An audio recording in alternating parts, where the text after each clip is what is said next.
Pues sí, porque está empezando el año y ya saben que siempre empieza con muy buenos deseos y con mucha esperanza. Muy buenas tardes, presidente. Muy buenas tardes. ¿Cuáles son los propósitos del presidente, de su ejecutivo, para este 2026? ¿Le han pedido a los Reyes Magos algo para Canarias? Bueno, son muchos, ¿no? Son muchos, pero creo que hay buenos deseos para Venezuela, obviamente, ¿no? Y quiero aprovechar, comenzando esta entrevista, felicitando a todo el equipo de la Televisión Pública Canaria por la magnífica cobertura que han hecho de una circunstancia y que siguen haciendo tan importante para Canarias y para los canarios que están allí y los que están aquí, que han tenido que venir. Otro que yo creo que es evidente, que es el marco financiero europeo, ¿no? Ahora mismo, en este año 2026, la negociación va a ser determinante para la supervivencia de nuestro campo, de nuestro sector primario, nuestra pesca, nuestra agricultura y nuestra ganadería. Y bueno, y el decreto canario, que también se lo hemos pedido a los Reyes, a ver si conseguimos con ese decreto canario pues que se resuelvan muchos de los problemas que tenemos los canarios. Empezaba apuntando a Venezuela, han estado en contacto directo con canarios que residen en Venezuela y también con venezolanos que están aquí en Canarias. Nuestro equipo, de hecho, de informativos de Televisión Canaria está en la frontera con Venezuela, están en Colombia, en gran parte gracias a la gestión del gobierno de Canarias. ¿Qué le traslada a la población que está en Venezuela? ¿Hay más incertidumbre ahora en el país?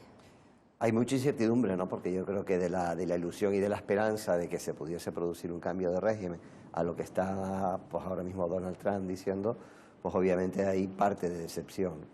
Lo que nosotros nos hemos centrado del gobierno es a atenderlos, ¿no? Hay que atender, tenemos 70.000 canarios aproximadamente allí. En diciembre, los primeros días, cuando empezó el despliegue, yo pude tener una videoconferencia con las 26 entidades canarias que sobre el terreno están actuando. De hecho, suplen temas que van desde la educación, desde la atención a los mayores hasta la sanidad. Y ahora, pues bueno, a través de la delegada del Gobierno de Canarias en Caracas, pues estamos también en contacto estrecho, ¿no? Incertidumbre, mucha, desde luego, pues de alguna manera miedo, porque no solo es incertidumbre, sino también es miedo qué es lo que va a ocurrir, pero lo que le estamos tratando de transmitir es la certeza de que el gobierno va a estar ahí, que son canarios con sus derechos y que el gobierno de Canarias los estará y reforzará lo que sea necesario para atenderlos. ¿Miedo por posible escasez de alimentos, de medicamentos? Escasez de alimentos, de medicamentos, pero también es que el régimen sigue estando, ¿no? Entonces ahora mismo pues es evidente que ese cambio y que pudiese el gobierno ser elegido por el pueblo venezolano, pues parece que está igual de lejos que estaba antes, ¿no? Y en ese sentido, pues bueno, pues siempre hay miedo a represalias. Nos hablaba la delegada que en muchas ocasiones pues seguían los controles, seguía incluso pues haciendo controles de documentación, pero también de los teléfonos móviles, con lo cual ese escenario del que ustedes están dando cuenta, pues hace que la situación allí sea compleja. Afortunadamente se ha recuperado la electricidad, el transporte, se va ganando en normalidad, ¿no? Pero desde luego no es una situación, evidentemente, que te dé la tranquilidad y el sosiego de que las cosas van a ir a mejor.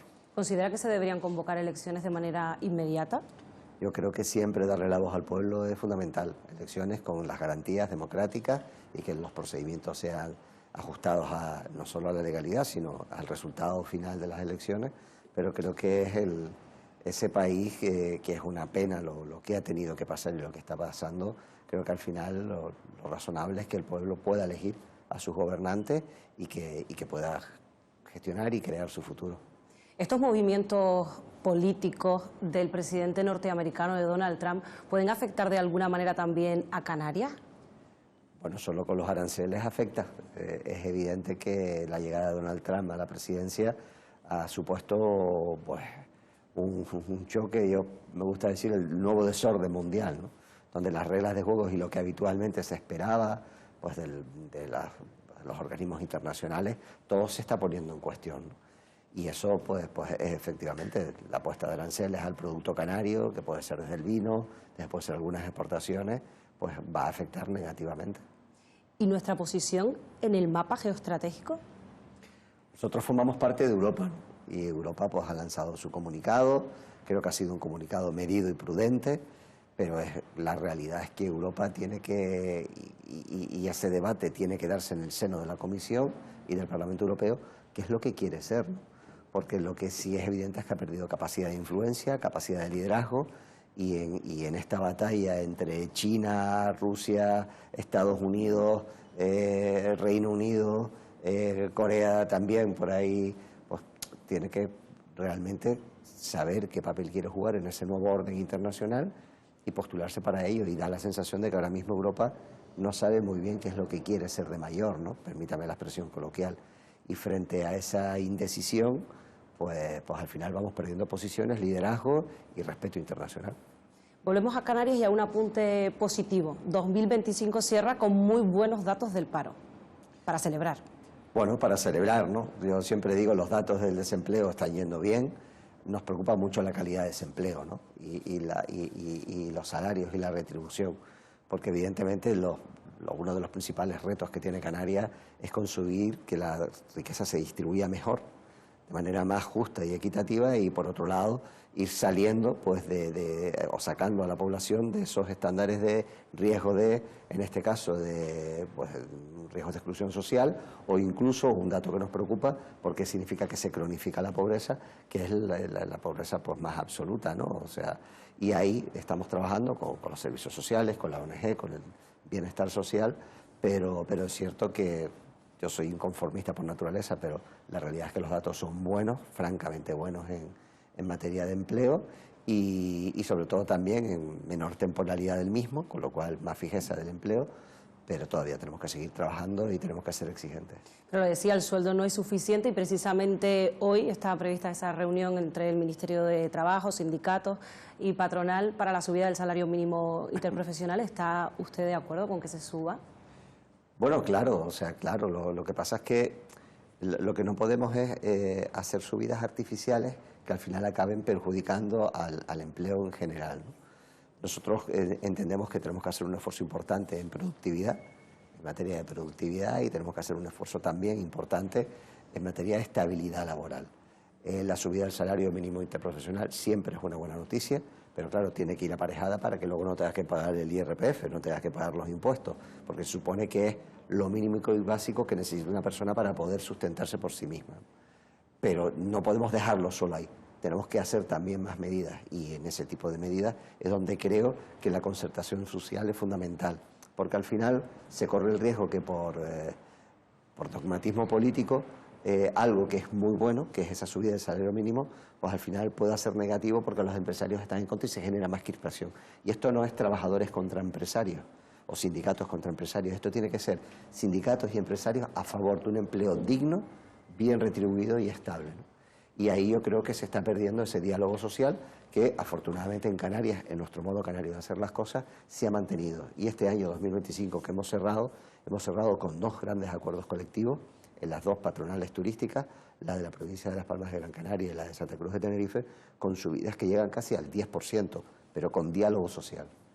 Un salario que en muchos casos, a pesar de tener un sueldo a fin de mes, no da para pagar un alquiler, para comprar una vivienda, la vivienda, que es el gran problema de la sociedad canaria. Y la inflación, o sea, el año 2026, una de las amenazas que tiene la familia en el poder adquisitivo es la inflación.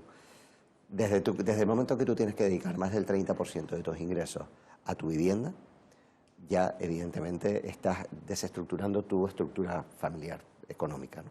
Porque lo razonable es que sea el 30%, en algunos casos estamos hablando de casi el 50%. Por lo tanto, una unidad familiar que tiene que dedicar el 50% de sus ingresos a pagar la hipoteca o a pagar el alquiler, el agua, la luz, pues el gas, los que tengan gas, pues evidentemente están siendo sometidos, a pesar de que sus ingresos, cuando vas a ver el número frío, parece que no, pero evidentemente estás en situaciones en las que a lo mejor no puedes comer carne toda la semana, o no tienes posibilidad de un gasto imprevisto, ¿no? Y eso es desgraciadamente lo que nos está ocurriendo junto con la inflación y la vivienda. Desde el gobierno, ¿qué es lo que estamos intentando hacer? Hemos hecho habilitar suelo, facilitar las licencias de los ayuntamientos, facilitar recursos económicos con la Reserva de Inversiones Canarias para construir la vivienda, pero desgraciadamente desde que tú la planificas hasta que la pones en funcionamiento o entregas la llave de esa vivienda, pasan entre 3 y 4 años, ¿no? Con lo cual estas medidas van surtiendo efecto, el motor de la construcción de la vivienda va arrancando, pero no con la celeridad que nos gustaría, teniendo en cuenta además que la población en Canarias sigue creciendo todos los años. Una de las grandes apuestas de esta legislatura que está en curso es la ley que regula la vivienda vacacional. ¿Es suficiente para que se bajen los precios del alquiler? No, no es suficiente, ayuda. Los problemas complejos tienen soluciones complejas. El populismo puede venderte soluciones mágicas y veritas mágicas, pero no existe. El alquiler vacacional va a permitir que no siga saliendo vivienda residencial para convertirse en camas turísticas y va a ayudar. El hecho de que las empresas ahora esa reserva de inversiones la puedan materializar construyendo viviendas va a ayudar.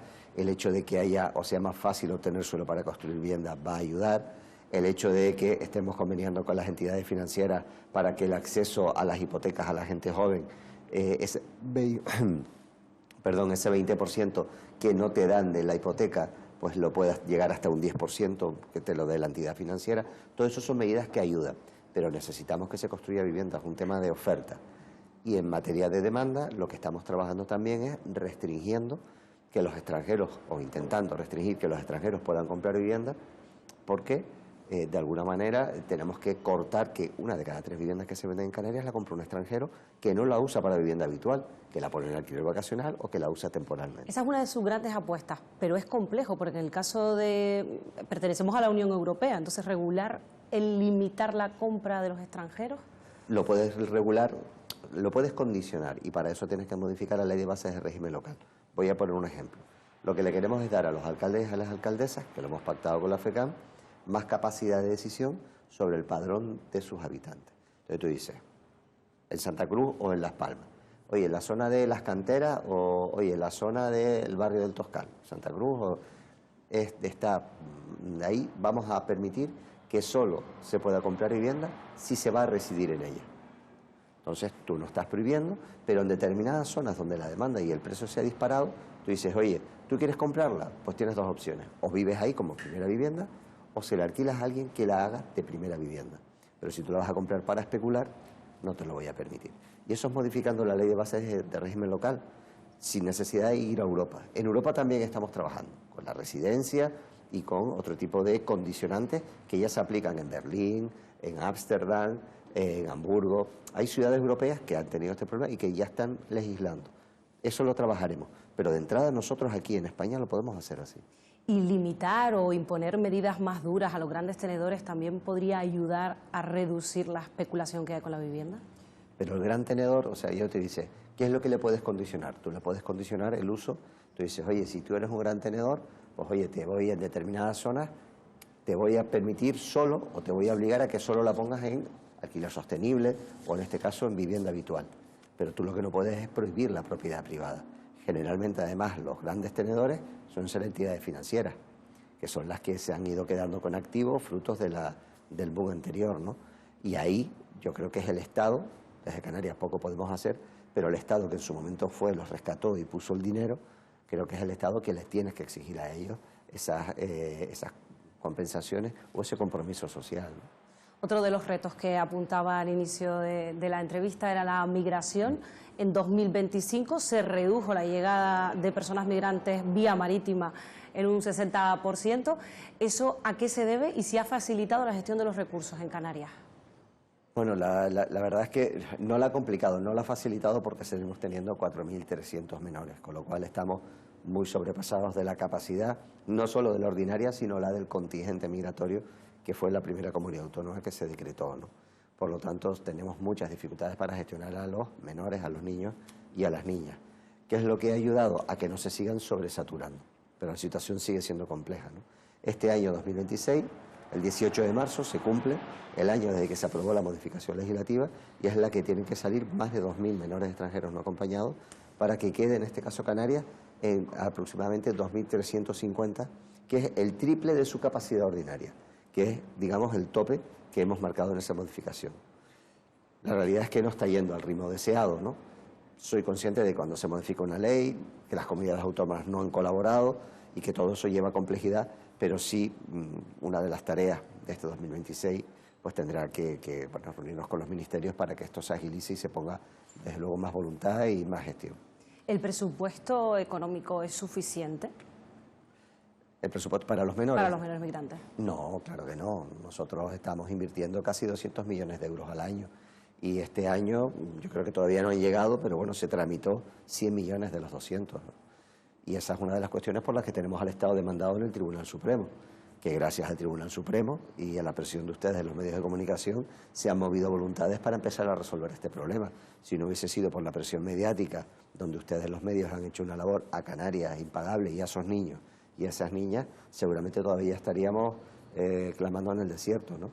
Y luego los 3 autos del Supremo que le dijo al Estado que tenía que cumplir con su obligación, ¿no? Entonces, ese conjunto, más el trabajo que se ha estado haciendo, creo que ha facilitado que veamos la luz al final del túnel, pero todavía estamos en el túnel, no hemos salido de él. ¿Facilitaría el camino si se aprobara el Pacto de Asilo e Inmigración de la Unión Europea?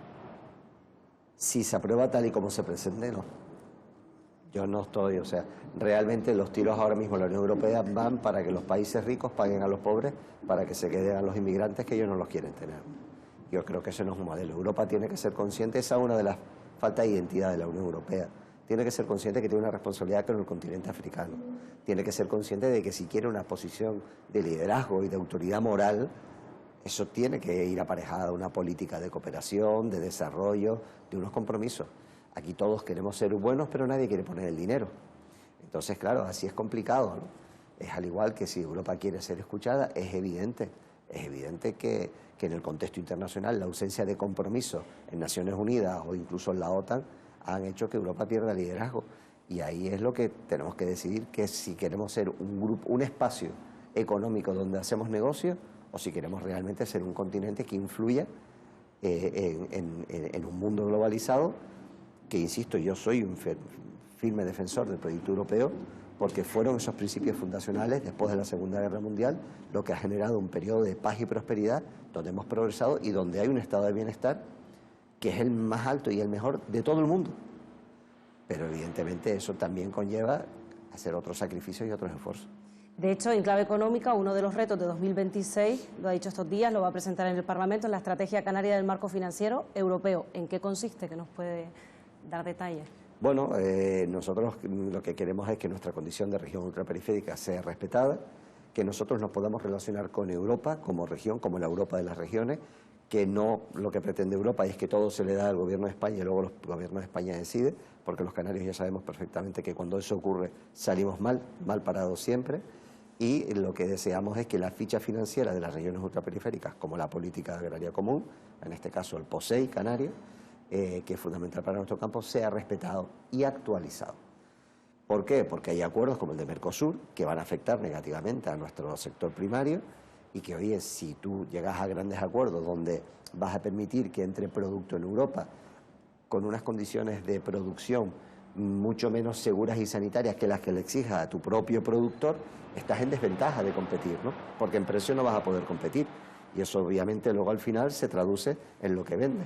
Pues lo que necesitamos es que, oiga, haya las compensaciones necesarias para que nuestro sector primario, que es parte de nuestra identidad, de nuestro paisaje, grababa en la televisión canaria este año precisamente en unas plataneras en La Palma el mensaje de fin de año para poner de relevancia que, oiga, que no es, o sea, que hay una soberanía alimentaria, una dependencia del exterior que tiene que ser la menor posible y que detrás de esto hay muchas familias, ¿no? Entonces, eso es lo que nosotros esperamos y esa va a ser nuestra estrategia que esperamos y deseamos que el Gobierno de España la asuma como propia, porque como ese marco se tiene que aprobar por unanimidad, si España, Francia o Portugal, que son los 3 países que tienen región ultraperiférica, votasen en contra, pues no sería posible y podríamos tener éxito. Porque no se fía el presidente de Canarias de la gestión de la subvención del POSEI en caso de que la gestión la lleve el Estado. No me fío en absoluto, pero creo que ni yo ni todo el sector primario, ¿no? Yo te pongo un ejemplo. Llevamos 3 años, el POSEI es una serie de ayudas que se le da a los productores de diversa índole. Llevamos 3 años, hay un POSEI adicional autorizado por Europa, que son unos 13 millones de euros, que son ayudas al campo, que lo está teniendo que poner Canarias de sus ingresos porque el Estado no lo pone. Imagínate si se lo dan todo, y eso que lo otro viene de Europa, imagínate si se lo dan todo. Si se lo dan todo, ¿qué podemos esperar? Vamos a competir con la naranja de Valencia, vamos a competir con Andalucía, con Cataluña, ya vemos lo que está ocurriendo. ¿Se puede trasladar esto a la población, a la crispación política que se traslada siempre? Bueno, usted ha estado últimamente yendo a la universidad, pero a mantener charlas con alumnado y entre otras cosas le transmiten eso, que hay mucha crispación, mucha discusión entre los políticos, dires y diretes. Bueno, yo a ver, creo que tenemos la obligación de transmitirlo, ¿no? Nosotros no estamos en una estrategia de enfrentamiento con el Estado. De hecho, en muchas ocasiones hemos salvado algunas votaciones y proyectos importantes de decretos ley, porque además consideramos que es bueno para los ciudadanos, ¿no? Pero sí se tiene que tener la firmeza y la solvencia técnica como para poder defender lo que crees que es justo para tu tierra, ¿no? Aquí yo hablo siempre del modo canario. Aquí, el ejemplo fue hace unos días, convoco a los portavoces parlamentarios para darle información de lo que está haciendo el gobierno de Canarias en la situación de Venezuela. No tenía la obligación de hacerlo, no teníamos el gobierno de Canarias la obligación de hacerlo. Sin embargo, el vicepresidente y yo dijimos, oye, hay que informar.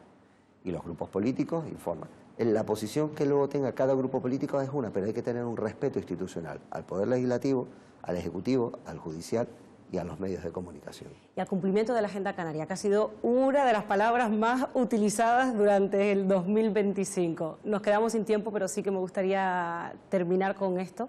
El ministro canario, el ministro Torres, ha dicho que la Agenda Canaria se cumple, que todavía queda legislatura por delante y que los pactos con Canarias, pues hay tiempo de aquí a 2027. Pero mi pregunta es si usted considera, usted cree que realmente la legislatura de Pedro Sánchez va a terminar en 2027. No lo sé, no lo sé. Yo creo que este año, si me preguntas, no voy a hacer política ficción, pero creo que seguir en la actual situación de bloqueo en el Congreso de los Diputados es complejo y es malo para los ciudadanos, para el gobierno y para la democracia. Por lo tanto, si esta situación de bloqueo persiste, yo he insistido mucho en esto, lo razonable es que haya una cuestión de confianza y que se diga, oye, quiero hacer esto de aquí al 2027, tengo o no los apoyos, y si no, darle la voz a la ciudadanía, que el pueblo vote, ¿no? Pero si bien es cierto que queda legislatura, si bien es cierto que no estoy enteramente satisfactorio con el cumplimiento de la Agenda Canaria, también es cierto, y hay que ser honesto, que se han cumplido cosas. El transporte sigue siendo gratuito, mantenemos el 75% de descuento de residentes, a final de año, pues al final acaban llegando los recursos, en este caso el IRPF de La Palma en las ayudas. Oye, los 100 millones de La Palma no vinieron, los ponemos nosotros, pero los vamos a pedir. Pero sí nos gustaría que, dado que la Agenda Canaria la apoyó tanto el PP como el Partido Socialista, un decreto ley no tendría ningún tipo de problema para tener los apoyos, como así se ha demostrado, a la hora de convalidarlo. Luego, ¿por qué esperar si podemos hacerlo antes y de eso se benefician los canarios? Pues muchísimas gracias, presidente, por atendernos hoy. Seguiremos muy atentos al detalle en los servicios informativos, todo lo que vaya aconteciendo en clave política y económica para Canarias. Muchas gracias. Muchas gracias.